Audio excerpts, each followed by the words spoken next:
Welcome to China Truths. Today we will bring you the following stories. China launches Joint Sword 2024B military drills around Taiwan. President Lai vows to protect democratic Taiwan as China holds military exercises encircling the island. Taiwan's Strait conflict would send shockwaves through global economy. Now, let's dive into the details. It's all covered in today's China Truths. China launches Joint Sword 2024B military drills around Taiwan. China's military launched a new round of war games around Taiwan on October 14, deploying planes and ships around the self-ruled island in what Beijing described as a stern warning to separatist forces. Taiwan's defense ministry said it will deploy appropriate forces to safeguard its sovereignty. China's military launched its Joint Sword 2024B drills just 4 days after Taiwanese President Lai Ching-te said in his national address that Beijing has no right to represent Taiwan. It is the fourth such drill in 2 years. China's Eastern Theater Command stated that it was conducting the drills in the Taiwan Strait and areas to the north, south, and east of Taiwan. It did not specify how long the drills would last. The drills have involved troops from the Chinese Army, Navy, Air Force, and Rocket Force. The command said that Chinese ships and aircraft were approaching Taiwan in close proximity from different directions, with a focus on sea-air combat readiness patrols. It said the Chinese vessels and aircraft were also focused on blockading key ports and areas, and assaulting maritime and ground targets, as well as on joint seizure of comprehensive superiority as part of the drills. The Taiwanese Ministry of National Defense has condemned the Chinese military's actions as irrational and provocative. The United States has expressed serious concern over China's military drills. The State Department said on October 13 that Beijing's actions could risk escalation and urged Beijing to act with restraint. Captain Li Shi, spokesman for China's Eastern Theater Command, said the military exercises were intended to serve as a stern warning against what Beijing described as separatist acts of Taiwan independence forces. Taiwan's military spotted 25 Chinese aircraft, 7 naval vessels, and 4 official ships around the island on October 14, with 16 of the aircraft crossing the median line and entering Taiwan's Air Defense Identification Zone, according to a Defense Ministry post on social media platform X. Taiwan responded by scrambling aircraft, vessels, and coastal missile systems to monitor the China military's activities, it said. Taiwan's Mainland Affairs Council strongly condemned the military drills, saying Beijing's actions seriously undermine regional peace and stability and the status quo in the Taiwan Strait. Taiwan will never retreat or succumb to the recent political, military, economic, and other threats posed by Beijing, which has vowed to claim the self-ruled island as part of its territory, it stated. Our military has fully grasped the dynamics of the Chinese Communist Party, strengthened combat readiness, and is fully equipped to protect the country and the people, the council said in a statement. The drills came just days after Lai delivered a speech on October 10 marking the island's National Day, in which he pledged to uphold his commitment to resist annexation or encroachment on Taiwan's sovereignty. Lai, who took office in May, reiterated Taiwan's position of maintaining the current status quo of peace and stability in the Taiwan Strait, while seeking to hold equal and dignified talks with Beijing. On this land, democracy and freedom are growing and thriving. The People's Republic of China has no right to represent Taiwan, he said. Lai emphasized that the two sides are not subordinate to each other. U.S. Secretary of State Antony Blinken also warned Beijing against engaging in any provocative actions toward Taiwan following Lai's national address. I can tell you that with regard to the so-called 10-10 speech, which is a regular exercise, China should not use it in any fashion as a pretext for provocative actions, Blinken told reporters while in Laos on October 11. Beijing's antagonism toward Taiwan and its liberal democratic system has intensified since Taiwan's Democratic Progressive Party, DPP, was elected in the 2016 presidential election, when Lai's predecessor, Tsai Ing-wen, began the first of her 2 terms in office. Lai, who is currently the DPP chairman, was vice president during the Tsai administration, which pursued policies favoring Taiwan's sovereignty, angering Beijing. China considers both Tsai and Lai to be separatists, a phrase that Beijing frequently uses for any Taiwanese who advocate for the island's sovereignty. President Lai vows to protect democratic Taiwan as China holds military exercises encircling the island. Taiwanese President Lai Ching-te criticized China for undermining regional peace and stability, after the Chinese military launched a new round of drills around the island. Lai, who took office in May, said in a Facebook post at noon on October 14 that he had convened a meeting with his national security team and that his government had full knowledge of the Chinese military's activities at the earliest possible moment. In the face of external threats, I would like to reassure my fellow citizens that the government will continue to defend the democratic and free constitutional system, protect democratic Taiwan, and safeguard national security, Lai said. He said that China's military coercion against neighboring countries is not in line with the expectations of the international community. Hours before Lai's comments, China's Eastern Theater Command launched what it called Joint Sword 2024B drills in the Taiwan Strait and areas to the north, south, and east of Taiwan. It said the drills were intended to serve as a stern warning against what it described as separatist acts of Taiwan independence forces, without elaborating further. China, which considers Taiwan one of its provinces, has stepped up its military pressure and coercion tactics against Taiwan since Lai's election win in January. Beijing's hawkish state-run mouthpiece Global Times said in an opinion article published on October 14 that Beijing had taken a strong response to what it considered illegal provocation from Lai's separatist remarks during his speech on October 10, Taiwan's National Day. In his inauguration speech in May and again in his October 10 keynote address commemorating Taiwan's 113th birthday, Lai said that China and Taiwan are not subordinate to each other. Days after Lai's inauguration address, China's military launched Joint Sword 2024A drills encircling Taiwan. China also dispatched its Coast Guard vessels on October 14. For the first time, the vessels circled Taiwan to conduct what Beijing termed law enforcement patrols. In a statement, Chinese Coast Guard spokesperson Liu Dejun said the patrols aligned with Beijing's One China principle. The United States has a One China policy, which asserts that there is only one sovereign state named China, but it is different from the One China principle under which Beijing asserts sovereignty over Taiwan.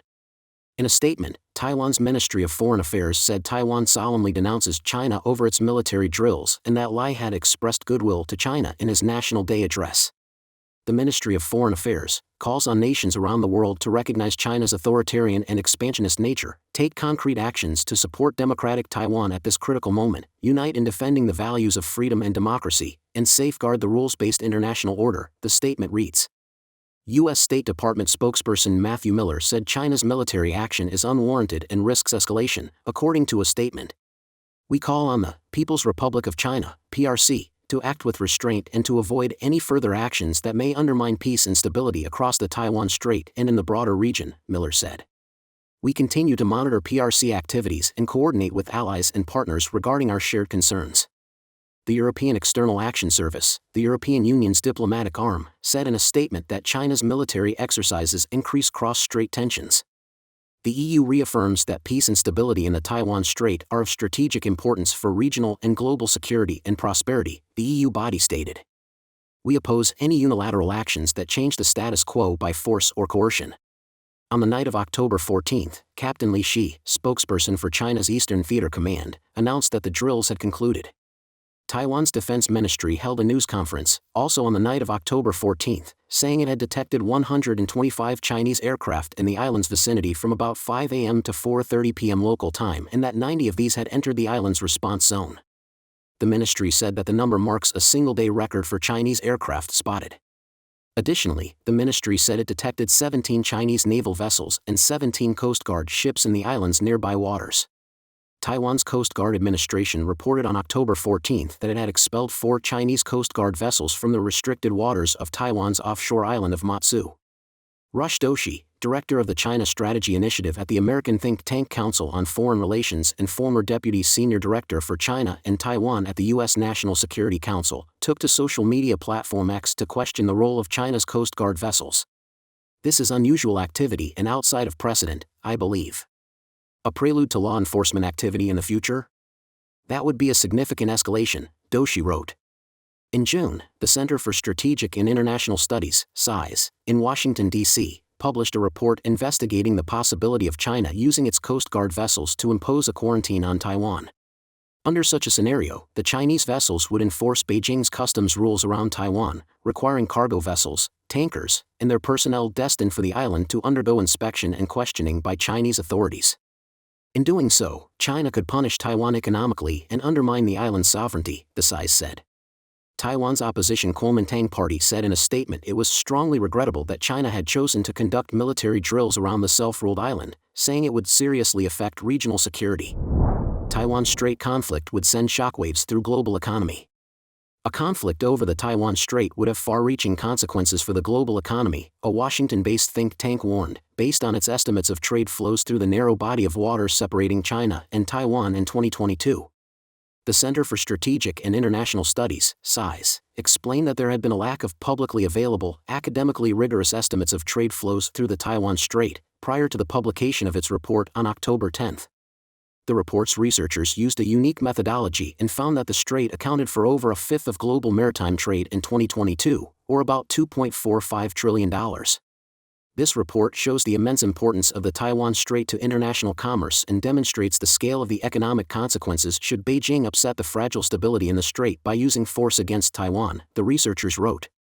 For Washington, working closely with allies and partners to maintain cross-strait stability is essential to safeguarding international trade. Beijing is threatening to seize Taiwan, on the belief that the self-ruled island is a renegade province that should be united with the mainland. In March, Admiral John Aquilino, then head of the U.S. Indo-Pacific Command, said he believed the Chinese military would be ready to invade Taiwan by 2027. A Taiwan Strait conflict would force shipping companies to reroute, leading to delays and price increases for consumers, the researchers said. Disruptions to this trade would send shockwaves well beyond Taiwan and China, impacting key U.S. allies and broad swaths of the global south, the report said. The researchers found that China was the country most dependent on the Strait, with about $1.3 trillion of its goods passing through in 2022. If the Taiwan Strait is completely impassable to merchant ships, vessels bound for China could reroute, but if they are forced to go through the Miyako Strait, this could leave China susceptible to a distant blockade by U.S., Japanese, and other forces seeking to deprive China of trade, the researchers wrote. Two key U.S. allies, Japan and South Korea, would be among the countries most affected by disruptions in the Strait, the report said, based on 2022 trade data. Japan depended on the Strait for 25% of its exports and 32% of imports, totaling nearly $444 billion. South Korea relied on the Strait for 23% of its exports and 30% of imports, reaching about $357 billion. The report noted that Japan and South Korea import vast amounts of oil, gas, and coal through the Strait each year. Both nations are also heavily dependent on the Strait for shipments of electronics and machinery. Australia was also deeply dependent on the Strait in 2022. According to the report, nearly 27% of Australia's exports, or $109 billion of goods, passed through the Strait, among which 83% were iron ore, coal, and liquefied natural gas. Crucially, though, the extent of the pain for Australia would likely depend on the extent of Chinese aggression, the researchers wrote. During a quarantine or blockade, Australia may continue selling iron ore and other goods to China while absorbing some of the costs from rerouting away from the waters around Taiwan. In a wide-scale war over Taiwan, the issue may be moot as Canberra could withhold exports of iron ore and other goods to China in response. The SISE has previously published 2 reports analyzing different scenarios in which Beijing could either impose a quarantine or mount a blockade against Taiwan. Under the quarantine scheme, China would deploy its Coast Guard vessels to enforce its customs rule around Taiwan. In terms of a blockade, China would try to deprive Taiwan of its energy supplies by stopping some of its imports of oil, natural gas, and coal. Countries outside of Asia were also dependent on the Strait in 2022, the report said. The BRICS countries, excluding China, relied on the Strait for about 14% of their imports and 15% of their exports. Don't forget to comment in the section below to share your opinions on today's topic with us.